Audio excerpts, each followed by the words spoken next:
Welcome to Tea Time with Talent Acquisition, the podcast aimed at fostering knowledge and sharing stories within the vibrant talent acquisition community. I'm your host, Eden, and for the next hour or so, I'm going to be joined by an experienced talent acquisition leader who is passionate about building and developing teams, skills, and processes.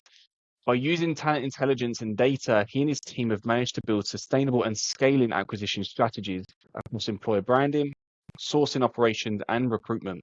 And having been in the industry for the last 15 years, I am personally very interested to have him join me today to discuss return on investment on sourcing strategies and to really hone in on how we as talent teams can use intelligence for better decision making and processes around what our core role is, sourcing. So when you're ready, grab your favorite tea or coffee if you prefer, and join me in welcoming today's guest, Steve Collopy, the lead on talent intelligence and RecOps. So thank you so much for joining, Steve.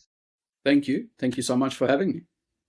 By the way, I want to dive into, before we get into the first question, I've got a question of a question, because you're the only talent intelligence and RecOps specialist that I've ever had the chance to speak to. So for those that don't know what that job title is, can you just give me a rough idea or give us a rough idea? What's your job description? Yeah, it's ever changing, but Always. I think, talent intelligence, I think, is fairly subjective.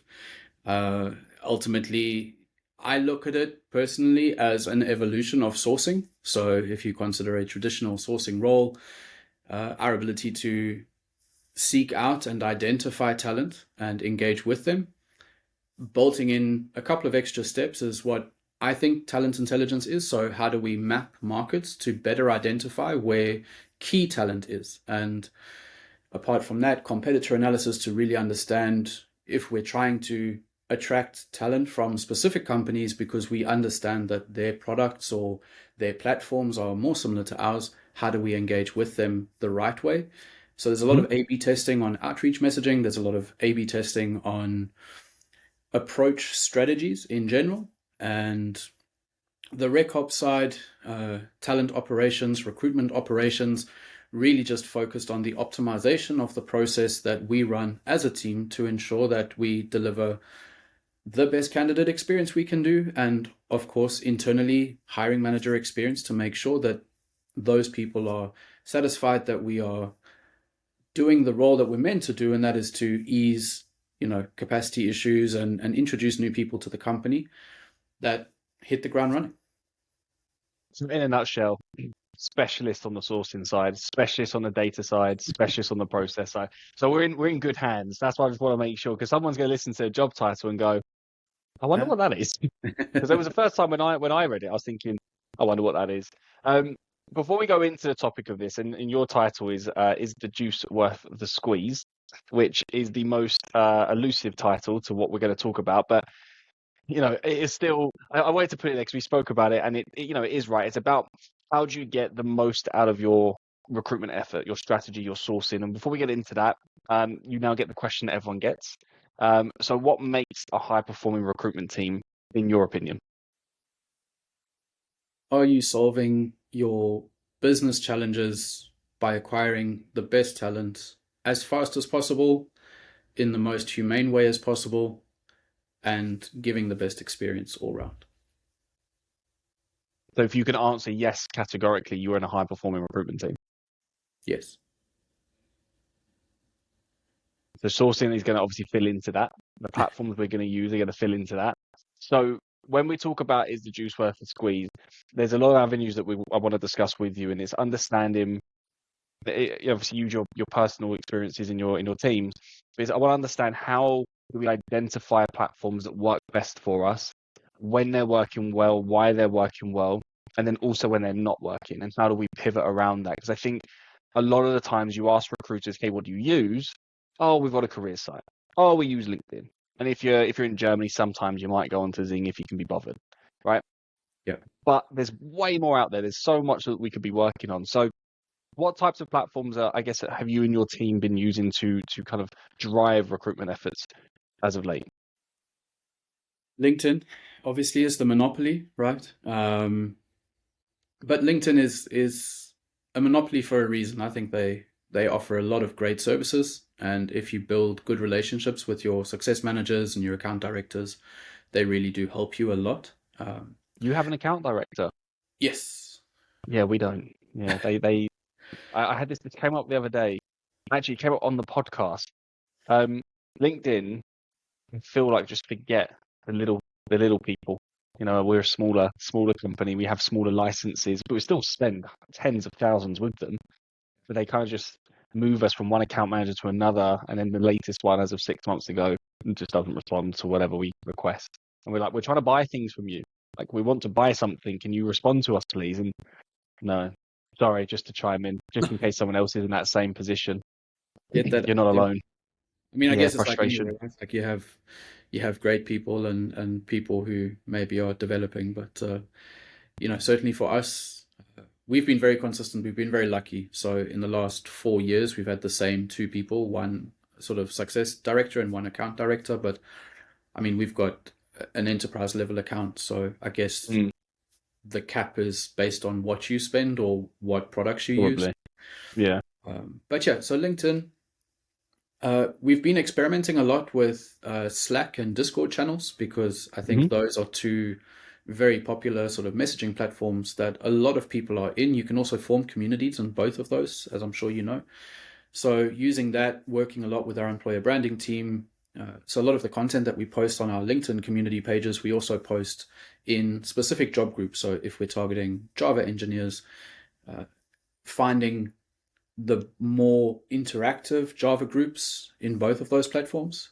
That's brought us a little bit of success. It's been a bit hit and miss because obviously these people are from all over the world, and sometimes what we're looking for in terms of background and experience doesn't exactly fit. But it's a good place to learn for us as well. It's such a, as recruiters or as sources, Java is not our speciality. Software development is not our speciality, but understanding new tools or new technologies coming out that we can plug in, it definitely helps the conversations that we can have. And one of the things I think, being talent intelligence, one of the huge benefits that any company has, if you really use that muscle, is that we're the front line. So we speak to so many different people in so many different companies. So our ability to feed back to the company what's actually happening, what are some of the projects people are working on, what are some of the challenges people are trying to solve, it Hmm. helps them as well. Yeah. So LinkedIn, Slack, and Discord. I didn't think about Discord personally. I do use Slack. Mhm. I have hit and miss results as well. I built a Slack channel. I think there's like 500-600 people in there. We made a few hires from that. Yeah.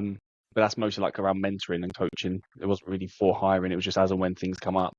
Um, so I do see those ones. I feel like a lot of businesses are moving towards more like community led approach. Do you have any unique ones, or do you have any tools that you might have liked for? And it doesn't have to be for tech. It could be for any type of position that maybe you didn't expect for it to be a platform or to be a source of candidates. Yes and no. So I think I hear a lot of recruiters talk about CRM, and I think that's quite a subjective meaning. I think different people take away from that different interpretations. But it's been super successful for us in the last year and a little bit. We tried another iteration. So this is something that we've continuously tried to build and maintain. And one of the key differentiators that we worked on was, let's build a CRM for engagement, not for hiring. So how do Mm. we engage? When you go through all of this effort and all of this time to source great people, engage with them, whether they've applied, whether you found them, and whether they were passive or active candidates, sometimes the timing's just not right. And that has to be okay, because obviously a candidate's urgency and our urgency as a company are very often different things. But Mhm. building that CRM for engagement and then working very hard with, our internal teams on a bit more niche content. So maybe not something that is available everywhere to everyone, but if you sign up to the CRM, you get a bit of an inside track. Talking about that, talking about, if there are industry events coming up or meetups or things like that, that has really helped us. And we've been very successful because a lot of the people that were interested in Get Your Guide, that for whatever reason perhaps didn't move forward at that initial point, have stayed engaged with us, have reapplied for different roles and been successful. So that, you know, for me, it's so important because you put so much time and effort into building these pipelines and talent pools. And if once you make the first hire, you forget about everybody else in there, it's such a loss of productivity. So CRM's been That super comes from helpful. external side, right? So you've done a variety of things, and when you was in the external days, you would have had to talent pool Yeah, and nurtured that talent pool. And it blows my mind that this is really only becoming a proactive approach for internal teams. Because we've been doing this for, I mean, I've been doing this 11 years, and it was even done before that. You have yeah, a talent pool, you nurture it, so that's when you're ready to go back to market. And that's when you use an external recruiter. So it's really hard to find positions because you don't need us to find a front end developer.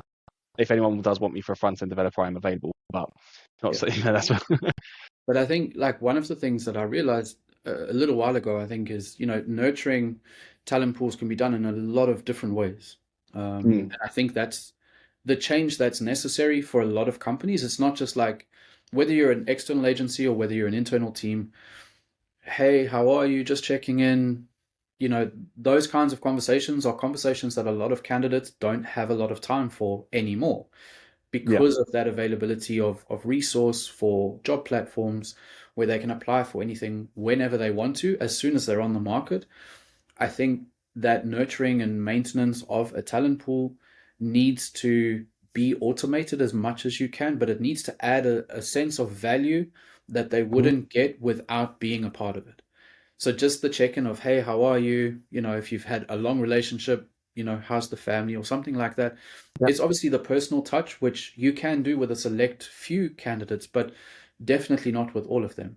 So having that hook of content or engaging narrative is definitely worth keeping in touch with. And apart from anything else, I think as a candidate, it just shows that you care so much more about them as not just a placement, not just a hire. It's like, I value what you do and how you do it, and I want to be involved in that process. Like it's that content led engagement. Yeah. One thing, and as you're saying it, I'm just thinking what we do. So at the beginning of, so at the end of December, like the last couple of weeks of December, when everyone starts to switch off a little bit, anyone that we've been keeping in touch with, actually this is both for candidates and clients, would always do like an end of year message, just saying like, these are the observations that we've seen. This is what we're expecting over the first quarter. If you're interested in having a deeper chat, let's have a conversation that way. Obviously, you are right. Those that we have better relationships with, you'll have a more personable approach. But then coming into January, like for the last, as long as I can remember, my January is back to back, call after call after call for weeks and weeks and weeks because people are just curious about knowledge. And then we also run the same thing in the summer. So once the summer holidays are finished, this is what we've seen over the last 6 months, and it keeps that engagement going. And then when we talk about GDPR and the legal side of it, you do it every 6 months. They opt back in, and you can then, so they're kind of what works with us. But we use the same tactic of content. It's making sure there's something valuable to bring to them, not just, hey, I'm checking in. Obviously, you can do that with some people, but Yeah. the vast majority, they're just going to be like, no, not interested. So let's stick on these various tools. So we've got LinkedIn, Slack, Discord, and the CRM, right? How do you understand where the best talent is actually coming from? And then how does that shape the activities that you and your team are actually doing?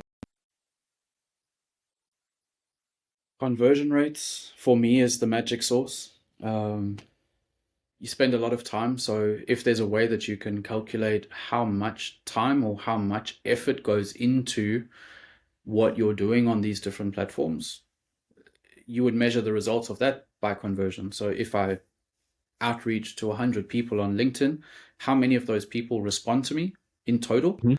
How many of those responses are positive in the sense that they really want to join a process, that they're engaged and they're actually going to go through our hiring team? And what is the success then throughout the rest of that process? So for me, if I look at sort of top of funnel, there's multiple ways that people can get into there. So we've got referrals, we've got direct sourcing, we've got applications through a number of different channels. Understanding where your highest source of success is usually the best indicator for us on where we should double down. So we're not trying to fix things that are lower performing to be the same as something else. If we identify one or two channels that are working really well for us, it's how do we double down and make sure that we make those even better? So are there things that we can do to improve how easy it is for someone to send through an application?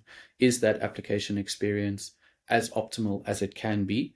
And then on the outside of the desk is how quickly are we able to respond to these applications? Because as a candidate, of course, there's nothing worse than sending out an application and 3 weeks go by and you haven't heard anything back. So making sure that, you have those SLAs in place internally, that you are actioning, you can do it by source. I think referrals is probably one that everyone understands. If you have a company of people that are making referrals, you want to action those referrals as quickly as you can, because these are people that other people know and trust. So they've put their name on the line to say, hey, I work at a great company, come and join me. And then they don't hear back for 2 weeks. It's a horrible experience. Yeah. So you're not putting equal weight towards every source. No. So again, say you have a full stack position. We're not saying to your team, all right, you even go spend a day on LinkedIn, and then maybe I'm partnered with somebody else. Let's call Steve for argument's sake, because you're there. Steve, you're going to go spend the equal amount of time on Discord, and then let's see how the funnel goes in. But you might spend 80% of your time on LinkedIn, 20% of your time on Discord. Yeah. So we're focusing on where are we more likely to get the best talent, and we're basing that on past data that we've selected or that we've seen.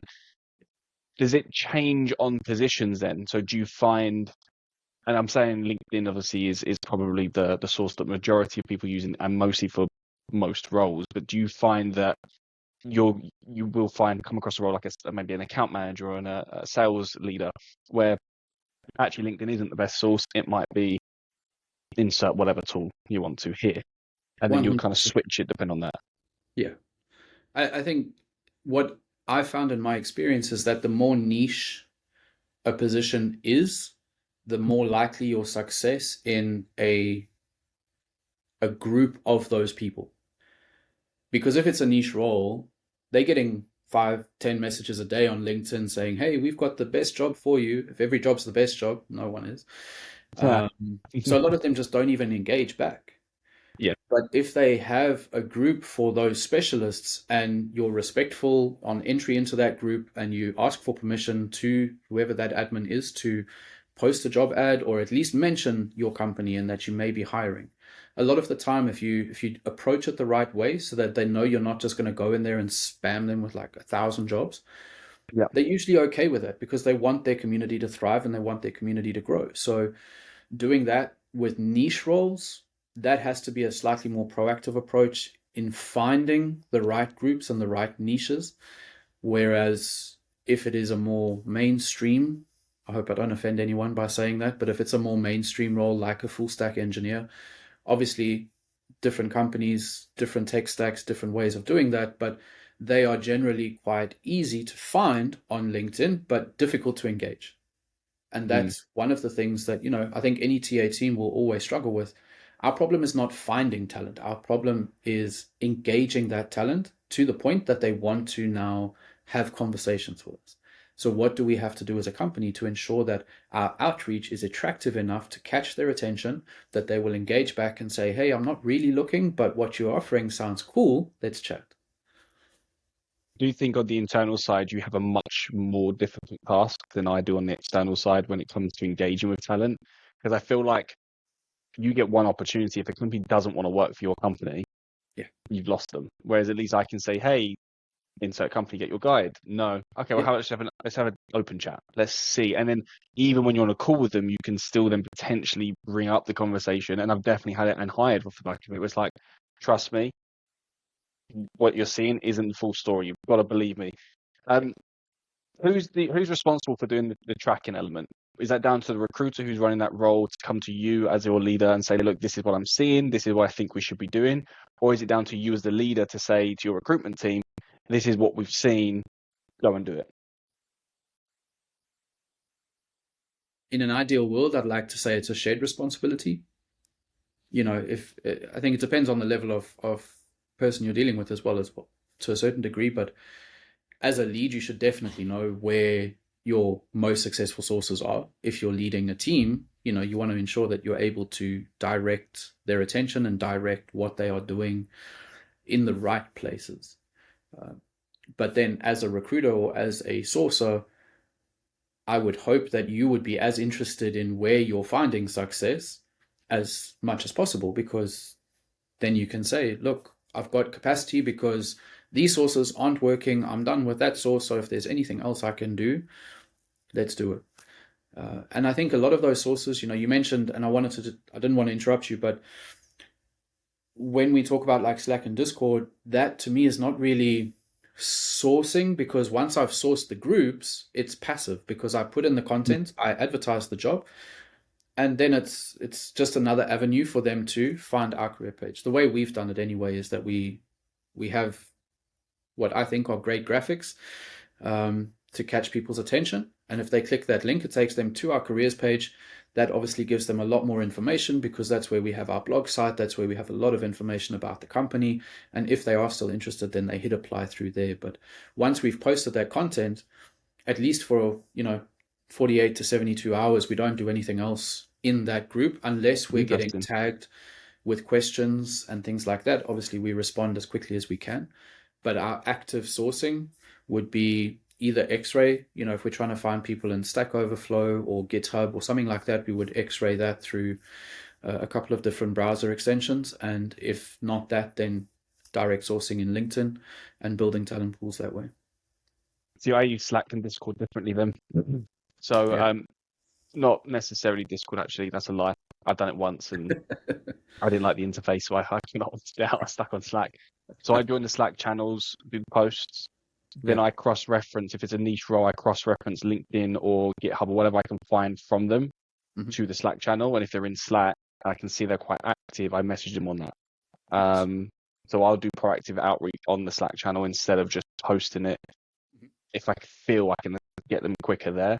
If they're super active on LinkedIn, I'll do that there. So that's really, I think I'm in quite a lot of like leadership C-level Slack channels. And it's a really good way to find like exec, director, C-suite roles, because they are super responsive on Slack and super unresponsive on LinkedIn, because they get bombarded on that. And if you're in a Slack channel dedicated for their niche, they're like, okay, let's speak. So that's always like my first port of call for those sorts of roles. I think that's a key point that you're mentioning. It's hugely important based on the audience that you're trying to engage with. And that, the different approaches that you may take for different audiences has to accommodate their style or their needs, right? We might be the best company in the world with the best job opportunity ever, but if we can't let people know about that the right way that they listen to, and you can kind of boil that all the way back to kind of like, how do you interview? Active listening. If all I'm doing is waiting to respond and tell you something, and I'm not listening to what you're actually saying to me, then we're never going to see eye to eye. So. Yeah. I think it's a lot easier, and hopefully you agree, let's see. It's a lot easier to set the targets around something like LinkedIn. Because LinkedIn, especially on Recruiter, you've got the dashboard, you've got the analytics, and I'm not a LinkedIn fanboy by any chance, but let's just say it's good, right? Their data analytics talk is good. See my response rate, I can see my percentage of unopened, I can see how many emails my team have sent, I can really drill down as a leader to say what's happening here. Slack you can't, other tools you can't. So how do you actually set those targets that you are creating to your team? So you mentioned like you're going to spend, and again my example was LinkedIn 80% of the time, Slack 20%, whatever. How do you set appropriate targets where your recruiters feel I can go and achieve that, or that's a little bit of a stretch, but I'm going to go and try and get that, opposed to thinking, bloody hell, Steve, like you're not on the tools, you don't know what it's like at the moment. But again, you might be, I don't know, you tell me, but I personally felt that from the past leader, thinking you're not in trenches with us, you don't understand that tool does not produce what you think it's going to produce. Yeah. How do you combat that? Yeah, so I like reverse engineering. So looking at, if it's a role that we've hired before, if I go from hire backwards to top of funnel, how many people did I need at that top of funnel through each stage of the process that equaled that one hire, right? Yep. And if I can do that, then I can set appropriate targets because I can estimate based on previous data how many applications should we get once we post this role over X amount of time. If I want to then speed that up and say, I can't wait 2 weeks for these applications to come in to naturally and organically fill that role, I need to be a little bit more proactive, then I can use our general sourcing metrics and say, if we've been able to maintain a 35% positive response rate to all of our outreach messages, how many people, if I want to say put 10 people into a process, how many people do I need to message based on that 35 response rate to get that in, right? And once you do the math that way, obviously, if you're a full-time sourcer, you have a little bit more time to really build that strategy out. Obviously, if it's a role that we've done before, we already have a strategy that we know will have worked in some way. Perhaps there's ways we can optimize based on new learnings, but we know what the numbers are and we know how much outreach we have to do to get X many people into the process, and then rely on the process that we are confident in to see them through the rest of that process into a hire. That will change if you're doing, bulk hiring. Of course, if you're hiring Mhm. 5, 6, 10 engineers at the same time, then that's just an evergreen process. I just want to source as many high quality, great people as possible and get them into that process as quickly as I can.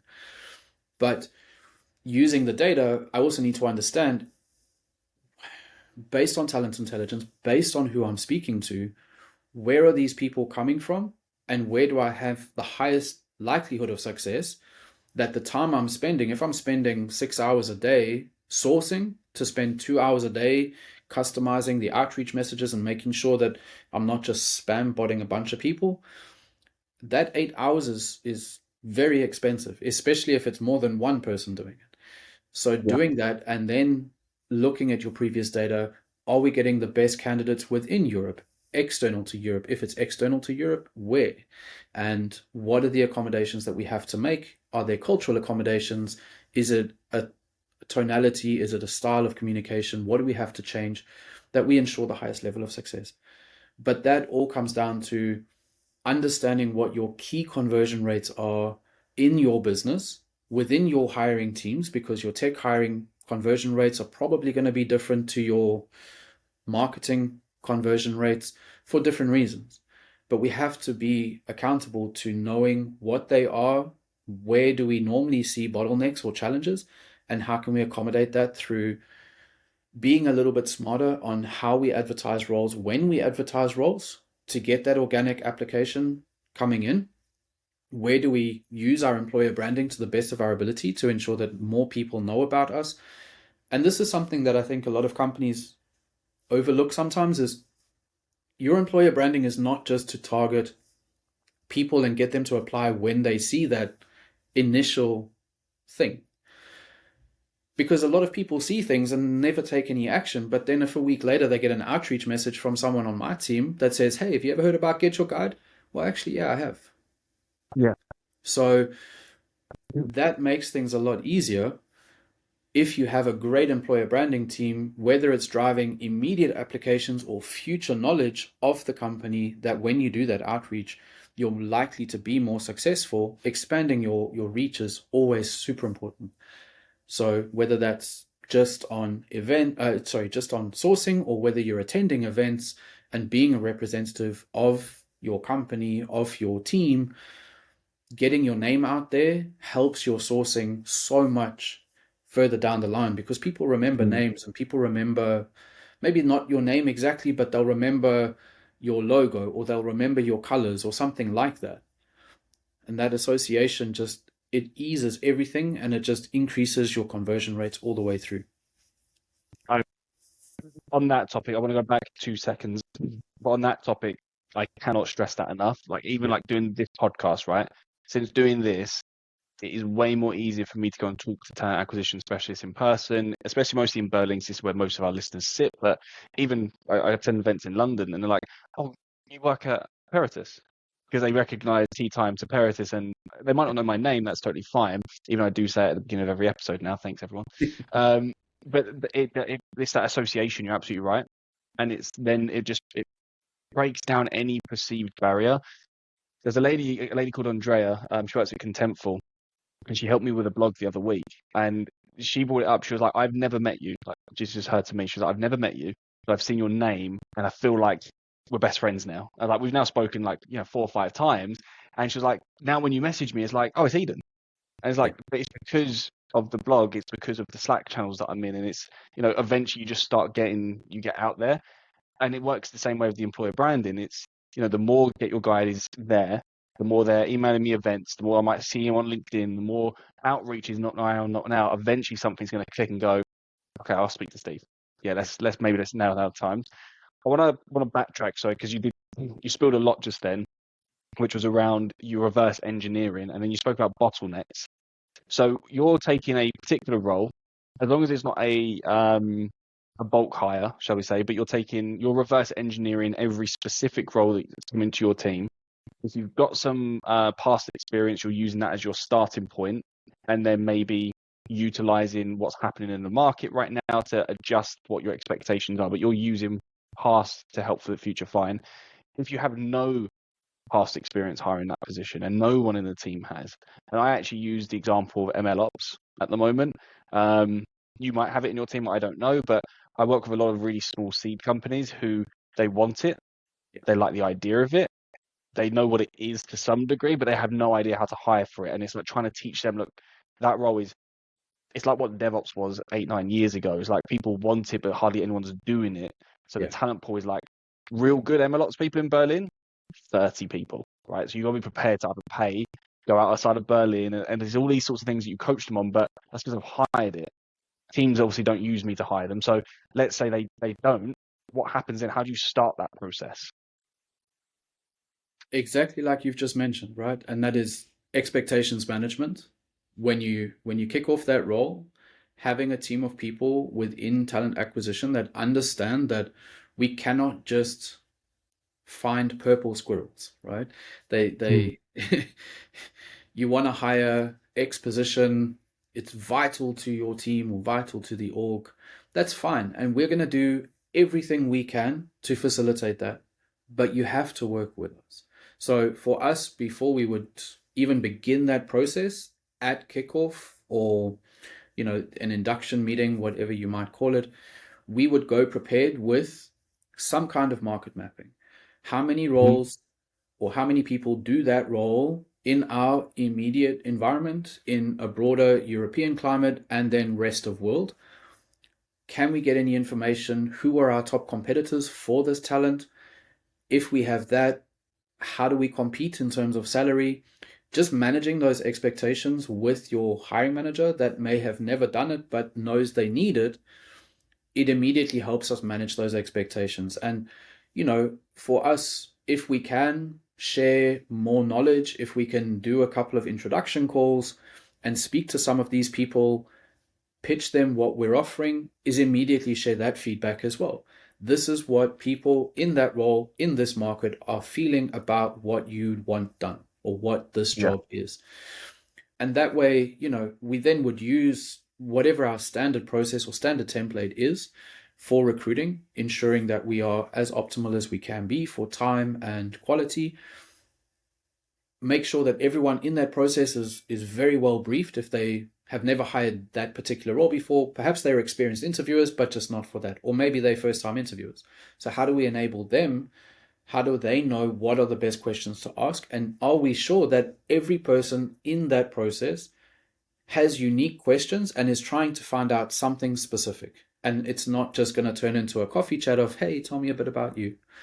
Because there's nothing worse, especially if you're a candidate that's high in demand, to speak to a company that doesn't really question what you're doing, right? It doesn't give you that opportunity to explain what you're looking for. So go back to the bottleneck part, if that's okay, because I think that's also really pinpoint, because sometimes what works doesn't always work forever. And take LinkedIn, right?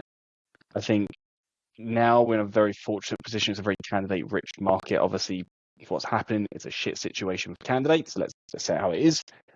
Fortunate for companies, you got okay, it will flip. It will go back to what it was before, where you are struggling. I mean, it's I'm already seeing it with certain roles already. It's going to come.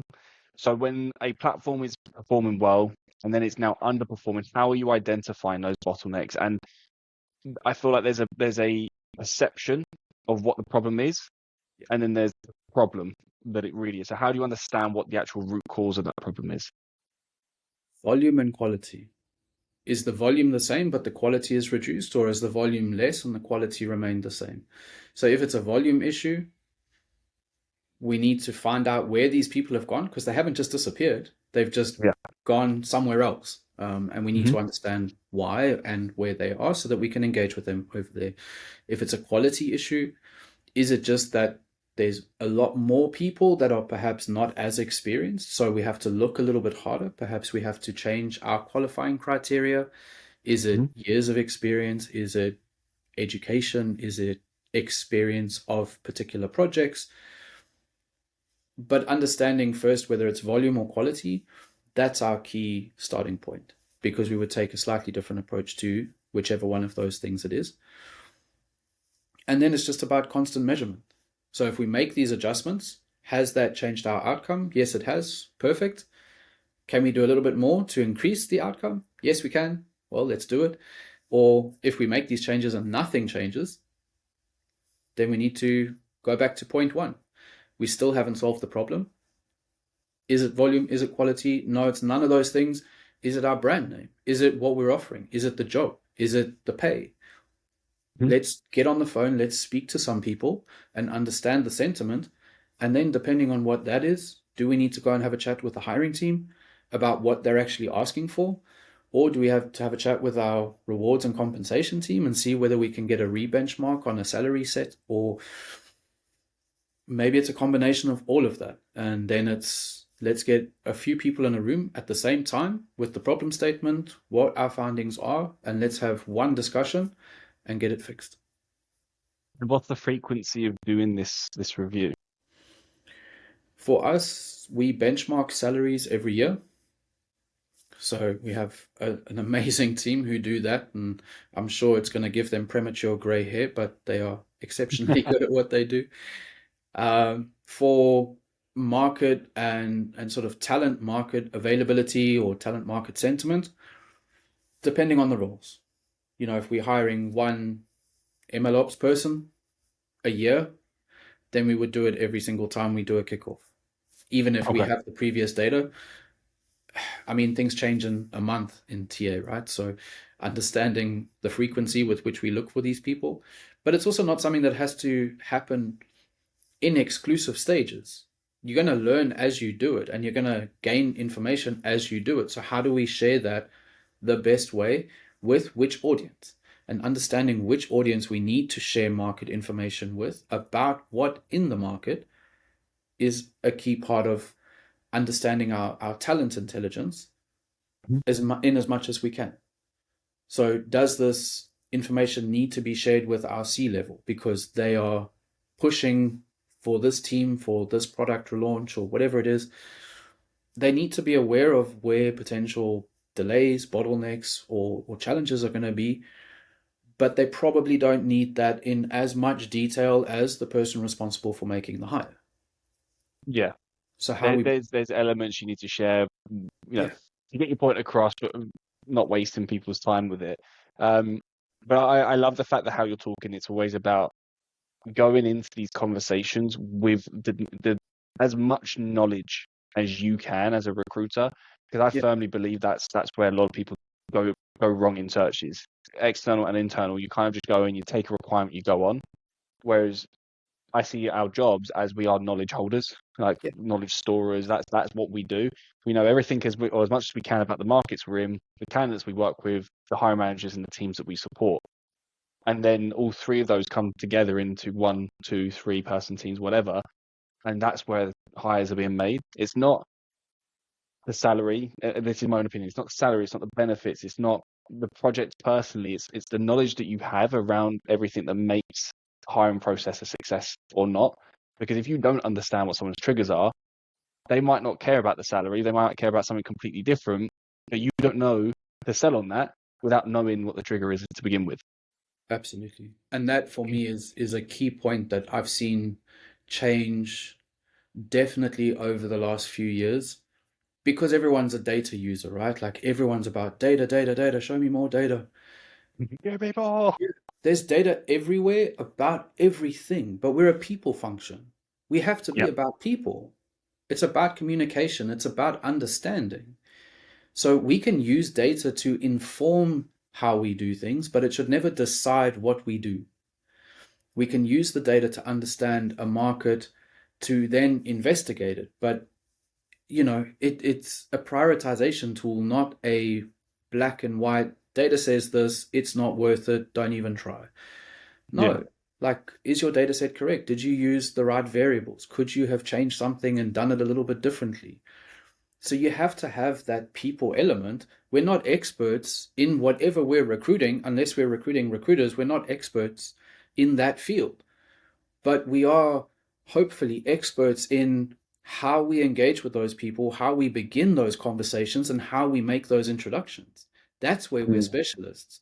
And that's where we add so much value to any organization, whether you're internal, external. If you're a good recruiter or a good sourcer, your ability to make the best introductions in the shortest time possible, that's your magic sauce. That's where you play.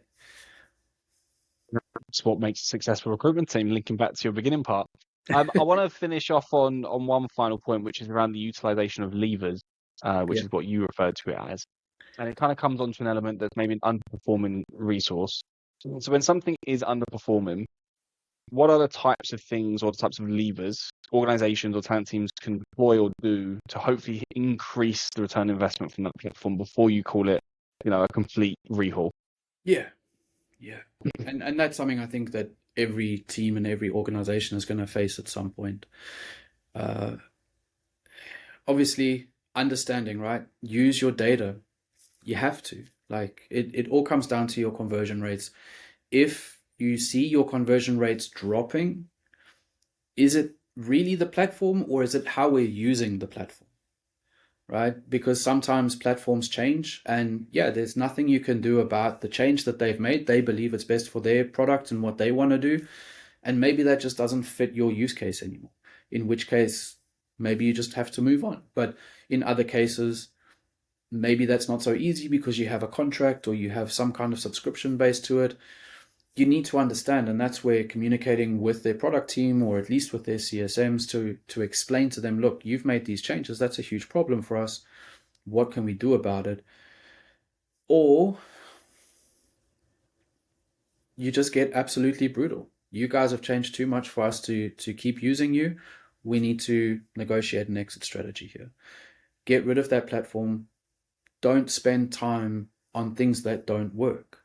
And the only way you're understanding whether it's working or not working is, are you getting what you need for your recruiting processes, for candidate, for volume, top of funnel, end of funnel, whatever stage it is that you're using that tool for? If it's no longer fit for purpose, investing time to try and fix things is often a double productivity loss, right? Because you spend all that time trying to fix it. If that's unsuccessful, you're then spending more productivity time onboarding something new. So you've lost double time. Whereas if you can say, like, categorically, if you're in a position where your data is standardized and consistent and accurate, and you say, this is no longer working, we know why, so we're just going to cut that out, let's bring on this new thing, it's just a lot more clean and it's a lot easier. But you have to understand those variables of, have we changed how we use it? Have they changed how they operate? Is it a mix of both? Or is it the market, right? Maybe they haven't changed and you haven't changed, but the market has shifted. So if the market shifted, is it the tool's fault? No. But can we still use that tool in the new market dynamic? Yeah. But I think it's one of those things, That's the quality element again, right? Isn't how it? long is a piece Link, of string? yeah, true. I think you're just saying that's the element of, if the market is changing, is that the quality that we're seeing, or is it the output? And I guess all of this is stemming to reflection, right? As a leader of a talent team, or as an individual in a talent team, reflecting back on, okay, what have I been doing? What's my conversion rate? How where is the success is coming from?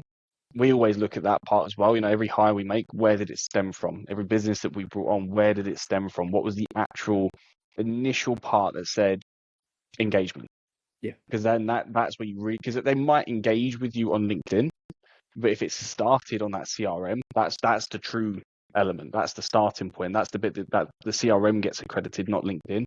I think that's sometimes the other part is that and I've been at fault, you kind of track where's the part where they've said yes to me, not where's the part that they've started to engage with us. And LinkedIn's really good in the sense of you can actually see when people connect back to you. You can see when people follow your company. On your CRM, you probably have similar data where they've started to engage with you to begin with. And you can really pinpoint the initial point. But that helps really identify where the actual source is, the root source, not the perceived source. Yes. Steve, you've got clearly a lot of knowledge around this, so thank you so much for sharing. And I really do hope that someone listening gets just as much out of this. But if someone wants to pick this up, get to know you a bit better, pick your brain a bit more, where's the best place that they can find you? LinkedIn. Someday, someone's going to say something other than LinkedIn, and but I mean, it's obviously what we all go on. But I'll pop your LinkedIn then on the footnotes of this. But I really appreciate it. Genuinely, I think the topic of how data can best be used within recruitment is absolutely fundamental. But I think you've hit the nail on the head. It's a people function, so data drives, how we can work, but it shouldn't drive the actual every element of what we're working on. But thank you so much for joining. Thank you, Eden. Thank you very much. I love the podcast. I listen to all the other episodes as well. So very, very excited. I didn't even pay him to say that, everyone. No, Pay him to that. That's all me. But I do look forward to hopefully having my name amongst some of the other amazing guests that you've had on, and the conversations that have happened. So thank you very much. I appreciate it. Enjoy the rest of your day. Thank you so much. Take care. Bye-bye. Bye-bye.